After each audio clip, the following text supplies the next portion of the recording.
What is he doing? Is it safe? Hold still. We just need to secure this. We'll be safe soon. Hold it closed! Just hold it closed! Let us in! Please, mister, let us in. Easy now, you're safe.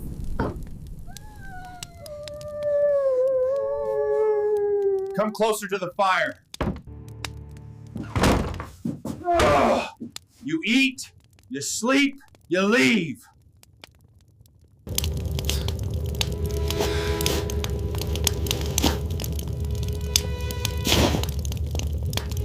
He was already yelling when the first fist hit the door, his voice raw and shaking as if the house itself had cornered him.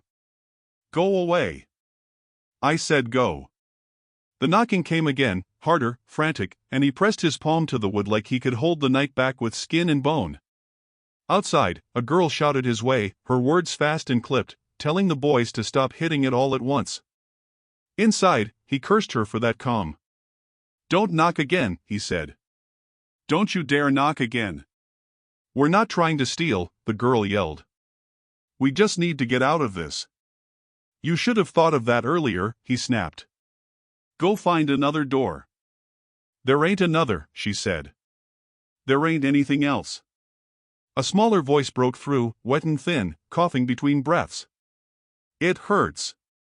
I can't breathe right. The cowboy shut his eyes. He shook his head like he was arguing with someone sitting across from him. I told you, he muttered. I told you not to do this to me. He waited for an answer that never came. The wind slammed the porch rail. Snow hissed against the walls like thrown sand. Run, the girl told the boys. Just run down the fence line. Where? One boy asked. It's white everywhere. The cowboy's jaw locked. He leaned his forehead against the door.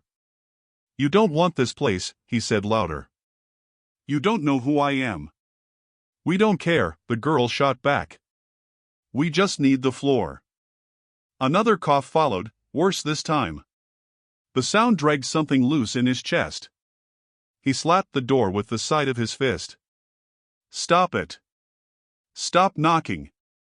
You're gonna wake her. The knocking paused. Wind filled the gap. The girl lowered her voice. Who's her? Nobody, he said too fast. Go. The boys whispered to each other. He heard fear scrape against their words. I'm tired. I'm cold. I don't want to die here. The last one landed like a punch. He backed away from the door, pacing 2 steps, then 3, hands shaking. He laughed once, sharp and ugly. That's not my fault. That's not on me. The girl knocked again. Once. Soft. Like a question. He spun back. I said don't. Please, she said. Just for a minute. He stared at the lock. His breath fogged the air. He saw another door, another night, another hand that never reached him in time. You always do this, he whispered. You show up when it's too late. Who you talking to? The girl asked. Nobody, he said. I'm talking to nobody. The coughing turned into sobbing. One of the boys started crying outright, loud and unguarded. The sound cut through the walls, through the years, straight into him. He pressed his fingers into his temples. He remembered a badge on a table. A name he stopped saying. Snow piling up where blood once dried. If we stay out here, the girl said, we won't last the hour. He swallowed. His throat burned. That's not my problem, he said, but the words bent in the middle. The girl didn't answer right away. When she did, her voice was steady. We didn't pick you. We just found you. The wind howled. The house creaked like it was shifting its weight, deciding something for him. He stepped back to the door again, slower now. He rested his hand on the latch. Don't make me do this, he said. Do what? The girl asked. Care. He leaned his shoulder to the wall and slid down an inch, boots scraping. I can't do this again, he whispered. I buried it. I buried all of it. His teeth chattered though the room was warm. The house listened. The walls kept quiet like they always had, like they were trained to. Memory pressed in from every corner, waiting, never asking permission. Silence stretched. The knocking stopped. For one long breath, there was nothing but the storm. He thought they had gone. Relief hit first, then something colder. He yanked the door open. Snow and wind burst inside, tearing heat from the room. 3 shapes fell forward in a heap at his boots, coughing, crying, gasping.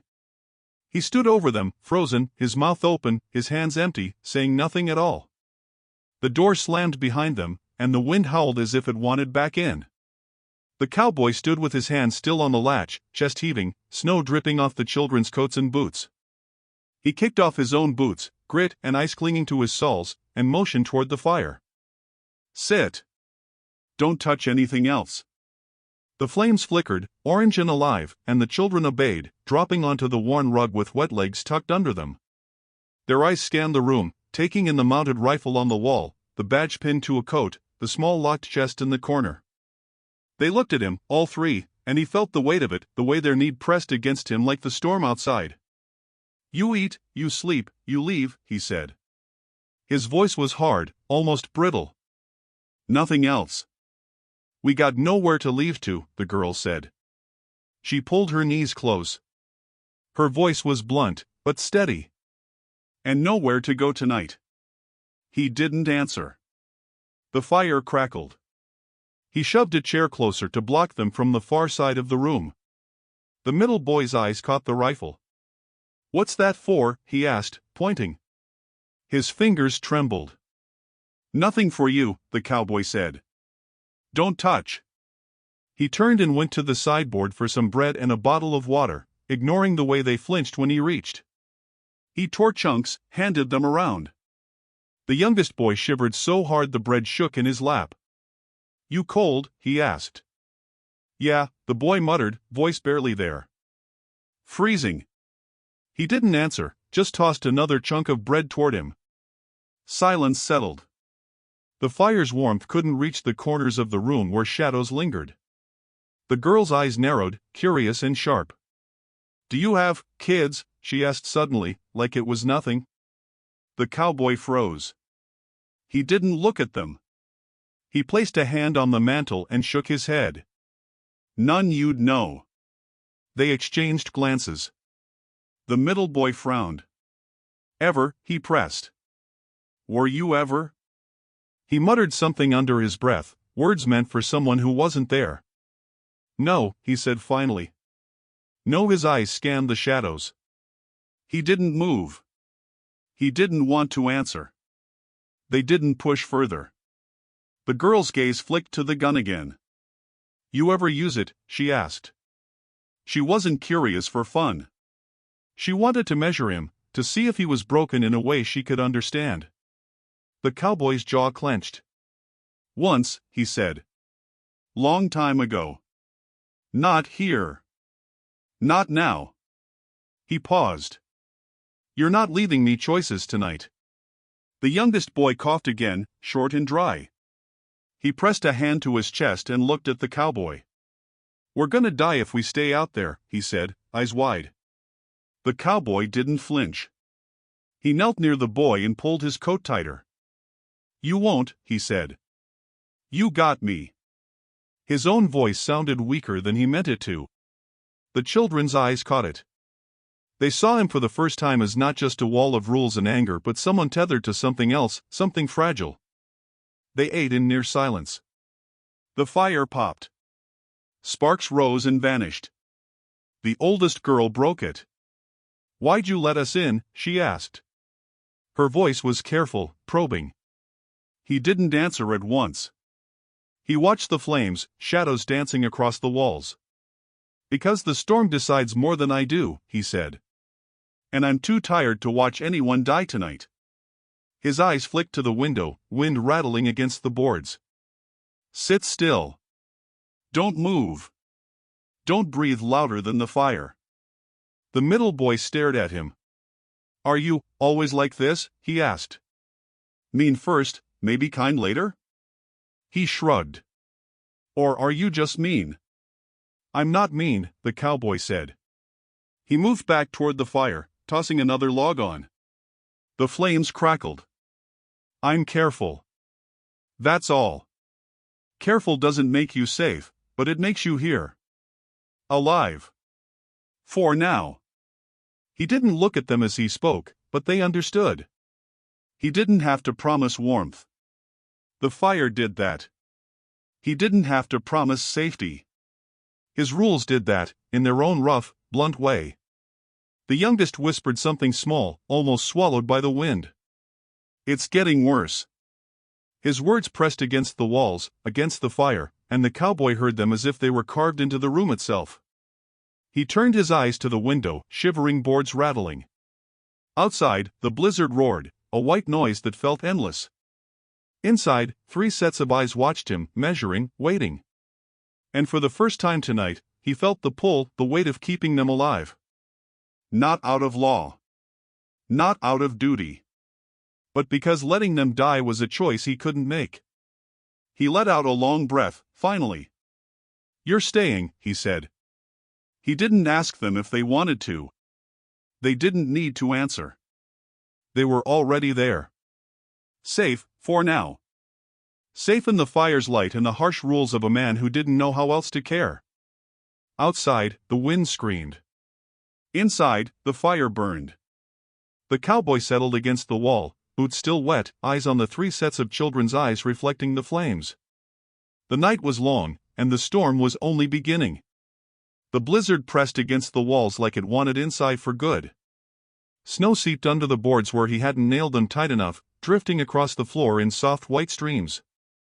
The cowboy moved from window to window, hammering nails, swearing at the wind, his breath sharp in the frozen air. The children sat on the rug, wet boots off, coats hung on chairs.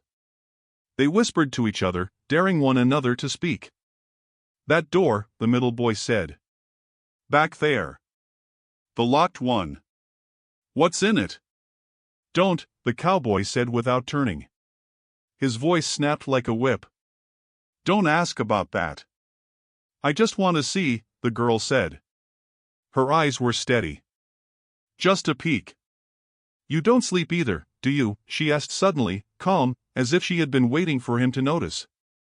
He froze mid-hammer swing. The question hit harder than any blow. None of your business, he said, voice lower, tight. He swallowed, feeling the memory tug at the corners of his mind. The house smelled like wood smoke, wet wool, and something else, something he couldn't place, maybe never would. The youngest boy coughed, then wiped his nose on the sleeve of his coat. It's too cold, he whispered. Too loud. The snow banged on the roof, echoing, almost talking. The fire flickered, shadows twisting along the walls. He moved to stoke it, hands shaking despite gloves. The girl leaned toward him. It's not the storm that scares me, she said. It's what's in the walls. Stop, he said sharply. You'll get nothing but trouble thinking like that. She shrugged. I already see it. He slammed the hammer down harder than needed.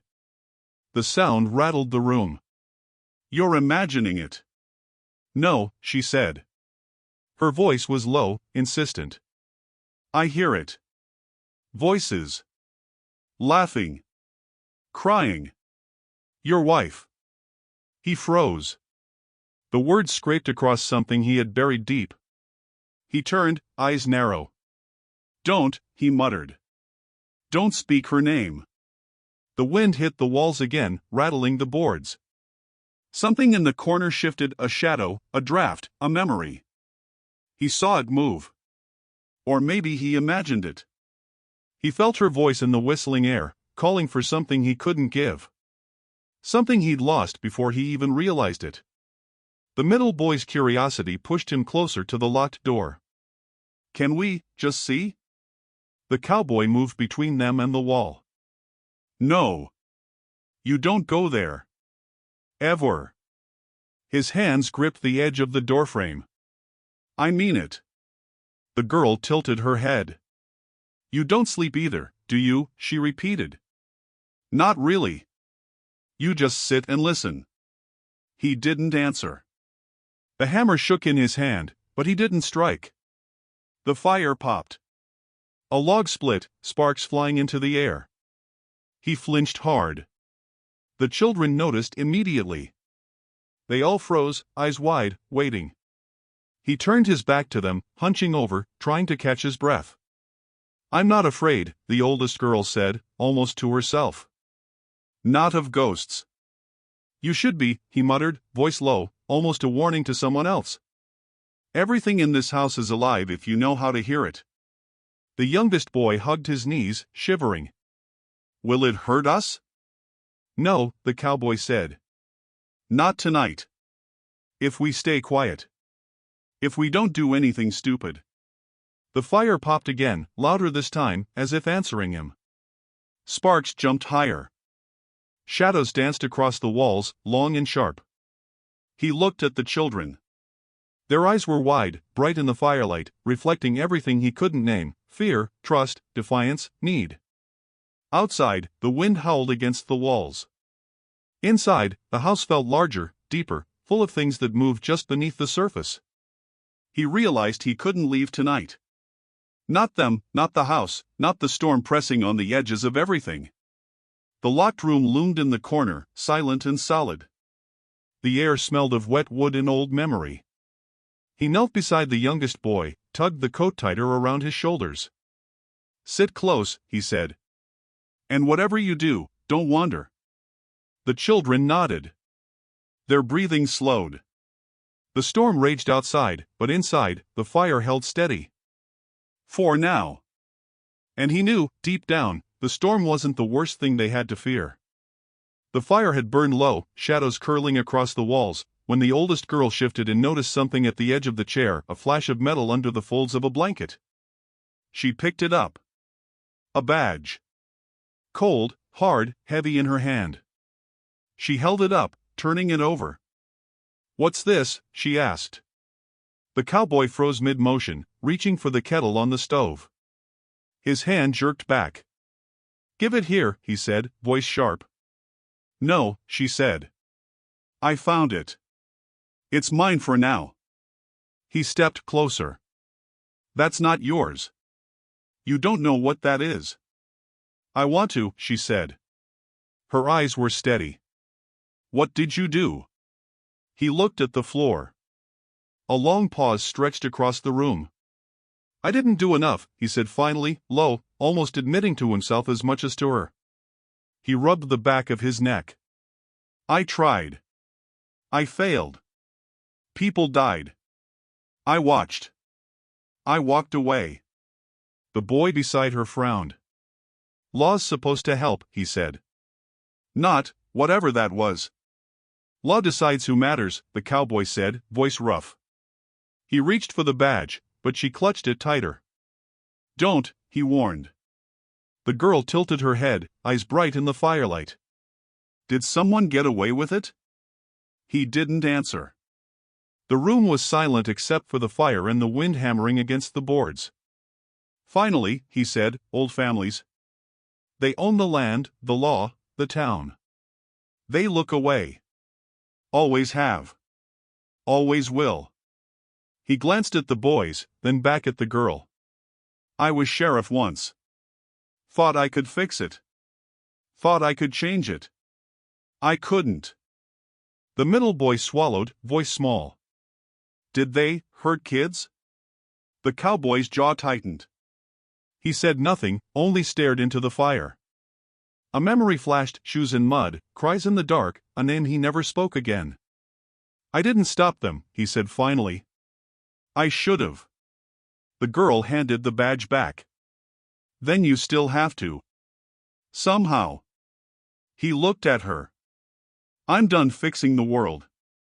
Done pretending it matters. Tonight, this house, this fire, that's all I can handle." He set his hands on his knees.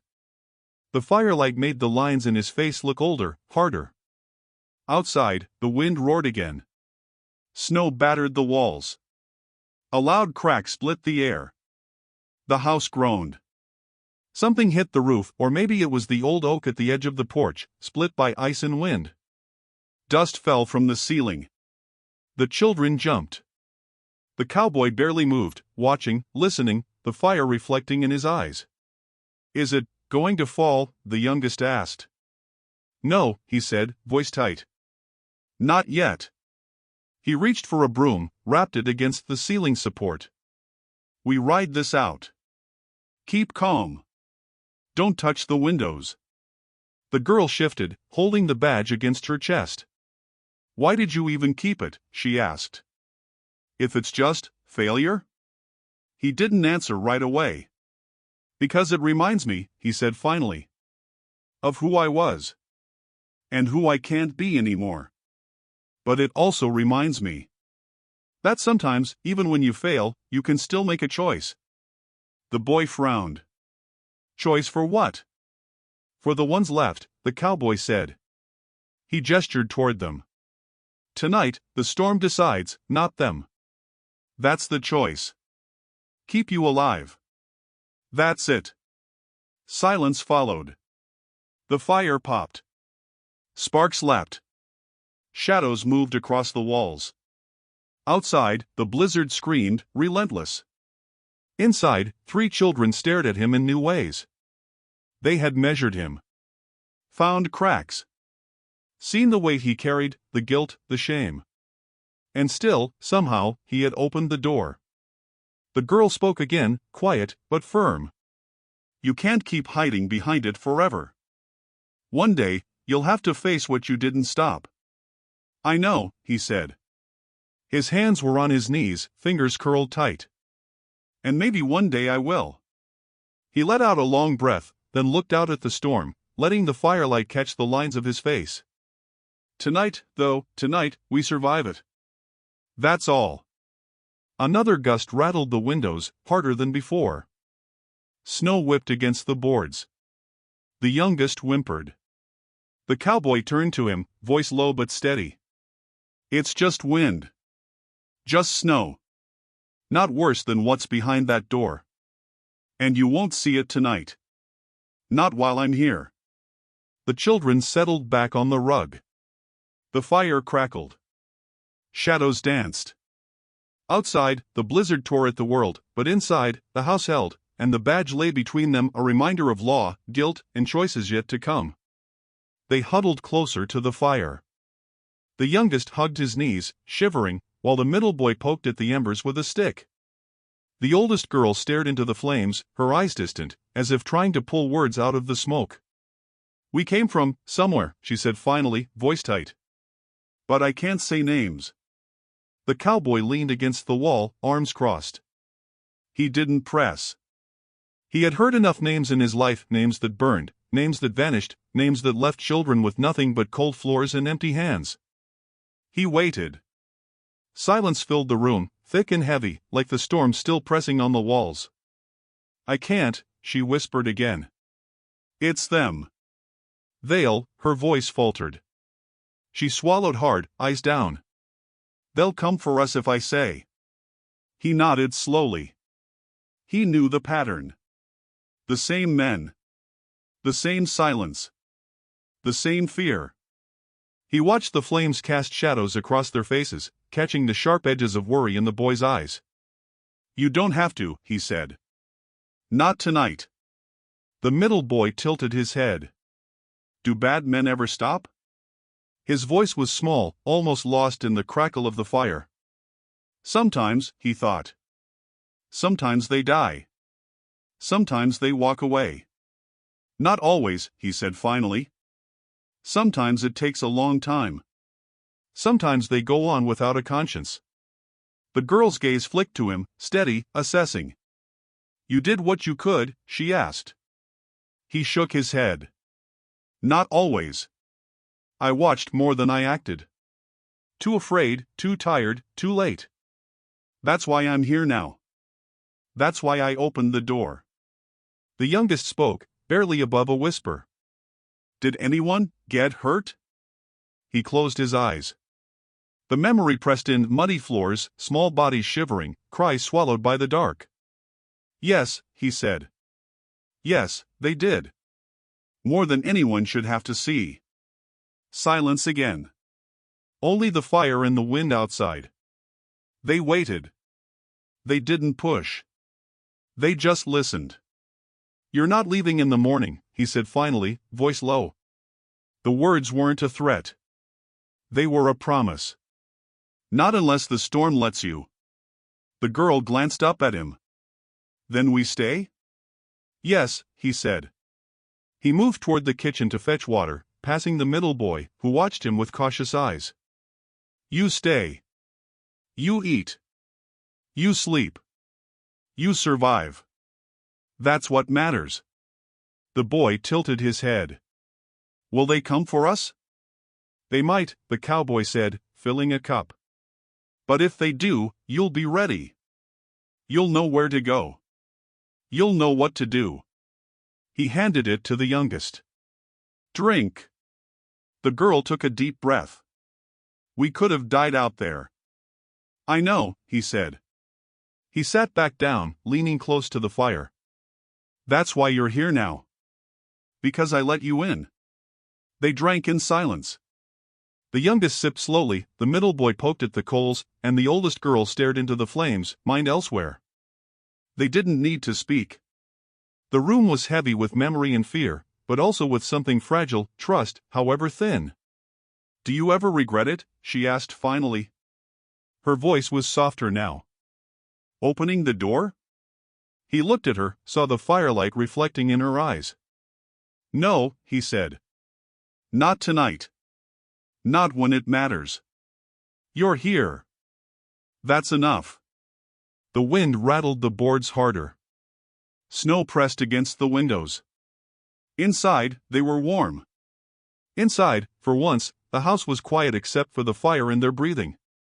Outside, the storm raged, but inside, 3 children huddled by a man who had made a choice, small, imperfect, but alive. They settled closer, sharing the warmth without words. The youngest rested his head on the girl's shoulder. The middle boy kept poking at the fire, but his movements were slower now, more thoughtful. The girl's eyes softened, watching the flames, and for the first time tonight, she allowed herself to imagine a morning that wasn't full of running. The cowboy leaned back against the wall again, boots wet, hands empty, watching them. Names didn't need to be said. History didn't need repeating. Tonight, they existed. Together. Safe. For now. The storm didn't let up. Snow piled against the walls, shaking the house like it was trying to move it from its foundation. The fire burned low again, sending weak shadows across the room. The cowboy moved from corner to corner, checking windows, adjusting boards. The children watched, wide-eyed, knowing the walls held more than just cold tonight. "Why does it feel like the house is alive?" the girl asked, voice low. "Because it is," he said. He didn't turn from the window. "Walls hear more than we do. Floors remember footsteps. This house decides things, just like the storm." The youngest shivered. "Can ghosts get cold?" He glanced back, eyebrows raised. "No. Not the way you get cold. But they feel. Don't make them angry." The middle boy shifted, restless. He moved toward the kitchen. "I'm hungry," he said. "You'll eat when I say," the cowboy said. He snapped, voice sharp. "Don't touch anything else." The girl leaned forward, voice calm but firm. "You're always like that. Mean, then soft. Rules first, kindness later." "I'm careful," he said. "Careful keeps you alive. Softness gets you killed." A loud crash came from the far side of the room. One of the boards covering the window had popped loose, snow spraying inside. They jumped, the youngest crying out. The cowboy grabbed the board, slammed it back in place. "See? The house makes its choice. Not you. Not me." "I don't like it," the girl said. Her voice was quiet but edged with steel. "It's trying to scare us." "It is," he said, voice low. "And if you let it, it will. But we don't let it." They sat back near the fire, trying to find warmth. He handed the youngest another chunk of bread. "Quiet now," he said. "Listen." Hear it, but don't answer. The middle boy poked at the coals. I can't sit still, he said. Then move where I can see you, the cowboy said. His tone softened slightly, but the weight of command remained. The storm's loud, but you're louder if you're reckless. Don't test it. The girl looked at him, eyes sharp. You're scared too, aren't you? I'm not scared, he said quickly. Too quickly. He leaned against the wall, jaw tight. I'm careful. That's different. The youngest whimpered, tugging his coat around himself. I think the house wants us gone. Maybe it does, the cowboy said. He crouched beside him, hands on the boy's shoulders. But tonight, it can't have us. Not while I'm here. Not if we follow the rules. The fire popped, louder this time. Sparks jumped higher, casting moving shapes on the walls. A creak came from the locked room. The door shifted slightly, just enough for them to see the gap. The girl noticed it first. It's open, she said. He froze, hand on the wall beside him. No, he said, voice tight. I didn't touch it. The middle boy's mouth dropped open. It opened itself? Yes, the cowboy said. He stood slowly. The house decides sometimes. It tests you. You see what you'll do. The youngest gasped. We should run. No, he said sharply. You don't run. Not tonight. You stay.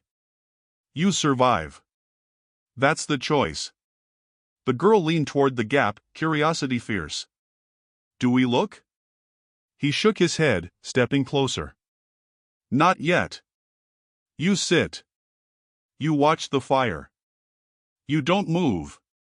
I decide if we look. Not you. They huddled closer together, the fire's light reflecting in their eyes. Outside, the storm roared, pressing against the walls, rattling the boards. Inside, the air smelled of wet wool and wood smoke.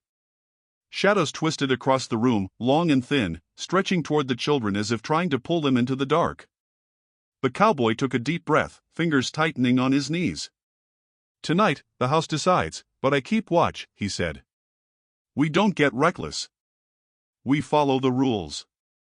We live through this storm. The youngest leaned against him. The girl's eyes never left the locked door. The middle boy poked at the embers slowly, careful now. The fire popped again, loud, a signal in the quiet. He watched them, feeling the weight of responsibility settle like a stone in his chest. The house had made its choice. And now, so had he. The cowboy's hand hovered over the doorknob, fingers tense. The locked door had shifted again, a small creak under the weight of something unseen. He looked at the children. The oldest girl's eyes were wide, steady. The middle boy swallowed hard, fingers gripping the edge of the rug. The youngest whimpered softly, leaning against the girl's side. He let out a long breath, then turned the knob. The door swung open slowly, wood groaning like it had been holding its breath for years. Inside was darkness thick enough to taste. Dust floated in beams of firelight. A small coat lay draped over a chair, child-sized, its fabric worn and faded. Beside it, a stack of letters tied with a brittle ribbon. A cracked mirror reflected firelight in shards across the floor. The cowboy stepped in, boots scuffing quietly. This is what I buried, he said, voice low. The children watched him, unblinking. What I left behind when I thought I could survive without it. The oldest girl shifted forward. Who? Me, he said, voice trembling. Not the me you see now. The me that tried. That failed. That left people behind when I should have acted. He picked up a letter, breaking the ribbon with care. The paper was brittle. He read a few lines under his breath. I chose safety over justice. I walked away from it all. Children like you, like them. And I thought I could live with it. The middle boy asked softly, were they hurt? Yes, he admitted. His hand trembled, setting the letter down. They were hurt. And I didn't stop it. I watched it happen.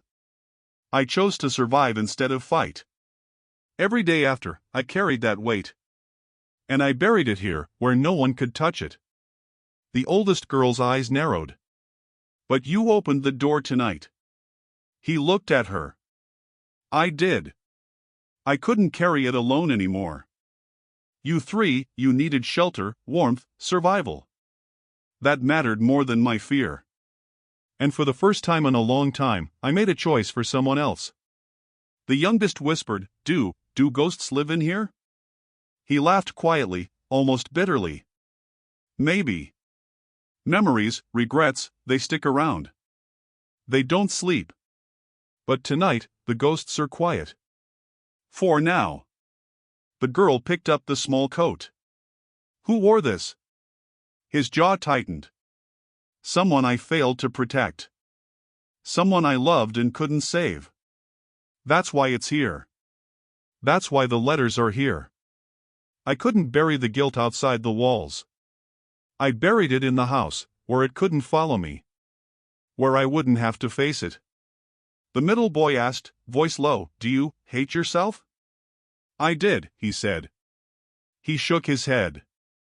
I hated myself every day. Still do, sometimes. But hate doesn't change the past. Choices do. And right now, tonight, I choose to keep you alive. That's all I can do. The oldest girl's hand lingered on the coat. You can still choose more, she said softly. You can still do right. Silence fell. The fire popped, sparks flicking across the floor. He didn't answer. He just looked at the children, at the letters, at the coat, at the cracked mirror reflecting his tired, lined face. They waited. He knew they understood, in their own way, that this confession wasn't for absolution. It was survival. The youngest tugged at the girl's sleeve. Are we safe? For now, she said. He nodded, voice low, firm.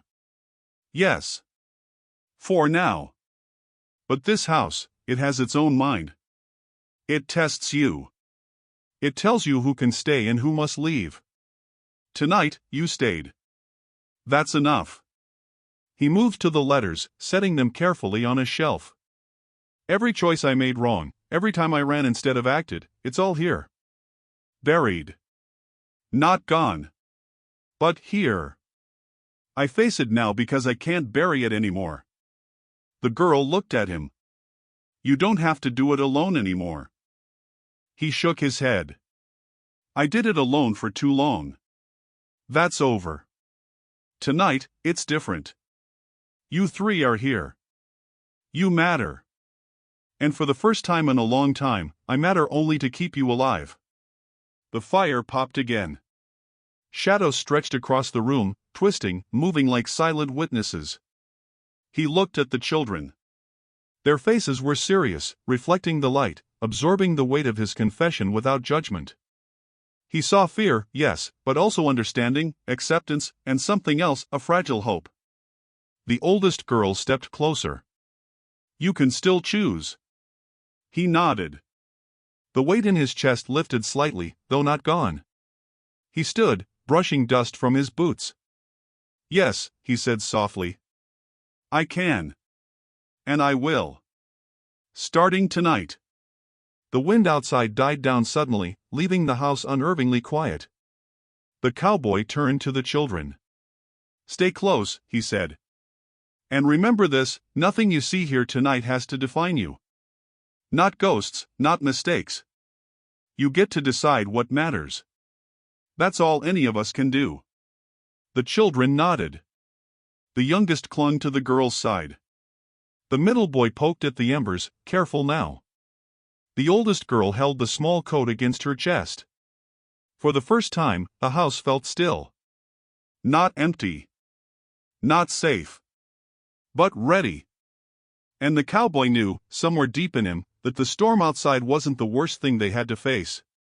The storm had passed, though the world outside was white and silent, heavy with snow. The fire burned steady, casting warm light on the wet coats and tired faces of the children. The cowboy checked the windows, the boards creaking under the weight of ice. The silence outside was thick, almost alive, and he knew it wasn't just the snow. He crouched by the fire, studying the children. "You're safe," he said, voice low but firm. "For now." The oldest girl tilted her head. "How do you know?" "There could be tracks." He exhaled slowly. "There are." He pointed toward the door. "Someone's been here. They know we're inside."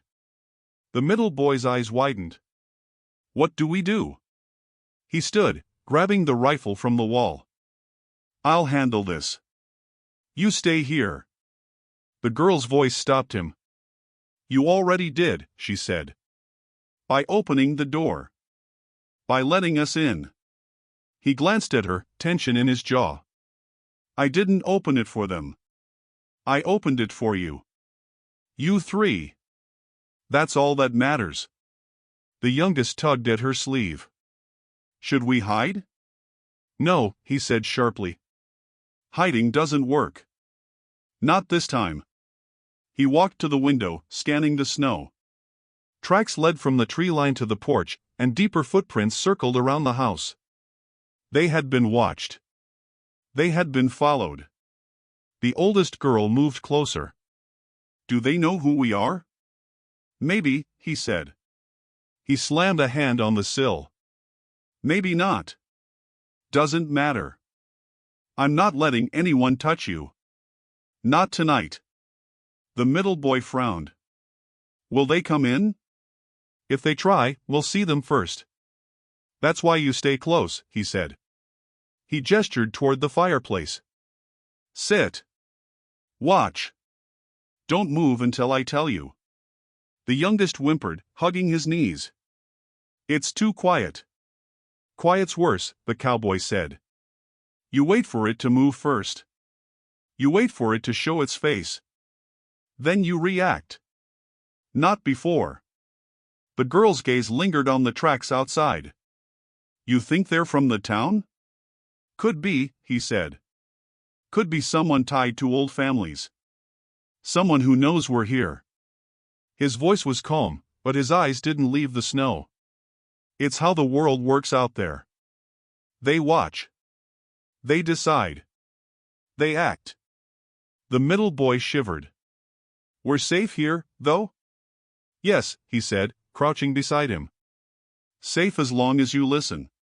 Safe as long as you follow my rules. The rest, we'll deal with." The youngest spoke again, almost to himself. "I don't want them to know me." "You don't have to," the cowboy said. "Not tonight. Not while I'm here." He adjusted the fire, poking at the embers. Sparks jumped, lighting the children's faces.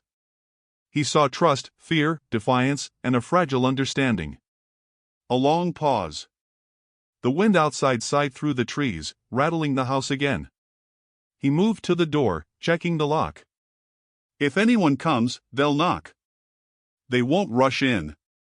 Not with the snow this deep. They'll come slow. Polite. Calculated. Just like they always do." The girl leaned toward him. "Polite?" He nodded. "Polite doesn't mean safe. Polite is worse than anger sometimes. You can't see what it hides." The middle boy looked at him, eyes wide. "Then we fight?" "No," the cowboy said. "We wait. Watch. Stay inside. You don't fight tonight. You survive." The youngest whispered, "I hear something." He looked at the door. Outside, the snow was still, but footprints pressed close to the porch. Someone had been there. Someone knew the children were here. He turned to the oldest girl. "Stay calm." "We are," she said, voice steady. "We just need to be ready." He nodded, raising the rifle. "Exactly. Ready, not hiding. Safe, not silent. That's the difference." Then came the knock. Light. Polite. Measured. Not the frantic pounding of before, but careful, almost formal. The cowboy's eyes narrowed. He raised his hand to the children. Inside. Quiet. Watch. The children huddled together. Their faces were pale in the firelight, eyes wide, reflecting the truth they had learned. Survival meant waiting, and waiting meant courage. The cowboy stepped toward the door, rifle ready, heart steady. The house held them, the snow pressed in, and outside, someone waited. The knock came again. Calm. Polite. The door creaked open, slow and careful. Snow fell in small piles at the threshold. A man stood there, tall, coat heavy, hat low over his eyes. He didn't move past the porch, just stared at the firelight inside. The cowboy stepped forward, rifle in hand, but loose at his side. His eyes were sharp, calculating. You let them in, the man said, voice smooth, calm, but edged with accusation. Children. 3 of them. That's a problem. They needed shelter, the cowboy said, voice low. I gave it. No one else would. The man smiled thinly. And now they know you're weak. They know the law can be bent. You're dangerous. I'm not dangerous, the cowboy said. I'm careful. That's different. The man stepped closer, boots crunching in the snow. Careful doesn't matter. Laws matter. Old families matter. Consequences matter. You can't just open doors without answering to the world outside. I answer to no one tonight, the cowboy said. He didn't raise his gun, but his eyes didn't leave the man's. And you won't touch them. Not one of you. The oldest girl stepped forward, hands clenched. You can't bully us, she said. Her voice was firm, steady. You can't scare us. We're not hiding. The man's eyes flicked to her, sharp, calculating. And who taught you that courage? This man? He pointed at the cowboy. You should be careful, girl. You don't know what it costs to defy families like mine. The cowboy didn't flinch. I know the cost, he said. I've paid it. And I won't let you pay it with them. The middle boy spoke up, voice small but loud enough. You think the law is enough? That rules stop people like you? It doesn't. Not anymore. The man's jaw tightened. Watch your tongue, boy. I'm generous. I could make this easier. You could disappear, and no one would ask questions. The cowboy stepped closer, moving between the man and the children. You're done. Talk's over. You don't get to take them. You don't get to make threats. Not tonight. Not ever. They stay here. The man laughed softly, almost impressed. You've got courage. I'll give you that. But courage doesn't change power. Law doesn't change power. And neither does your badge. The cowboy touched the badge pinned to his coat. It does tonight. It matters to me. It matters to them. That's enough. The girl glanced at him. You don't need it to scare him, she said. You already did. By opening the door. The youngest tugged at her sleeve. Are we safe? You are, the cowboy said. For now. But safe doesn't mean quiet. Safe doesn't mean invisible. Safe means surviving. And that's what we do. The man's eyes narrowed. He shifted, calculating the room, the fire, the rifle, the children. You think you can stand against me? Against them? Against the town? I don't think, the cowboy said. I act. I protect. That's all. The man glared. You've made enemies tonight, cowboy. And enemies remember. I'm counting on it, the cowboy said. His voice was steady, firm. And if they come, they'll find me here. Protecting what I promised to protect. Nothing more. Nothing less. The man stared at the children, eyes cold, searching for fear. There was none. He looked back at the cowboy, weighing, reconsidering. The firelight reflected in the badge, in the eyes of the children, in the rifle at his side. He took a slow step back. "You're lucky tonight," he said finally. "But luck won't last forever." The cowboy didn't answer.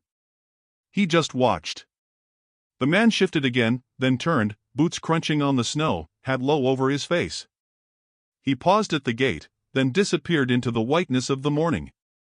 The door closed behind him. Silence filled the room. Snow pressed against the walls, wind sighing through the trees.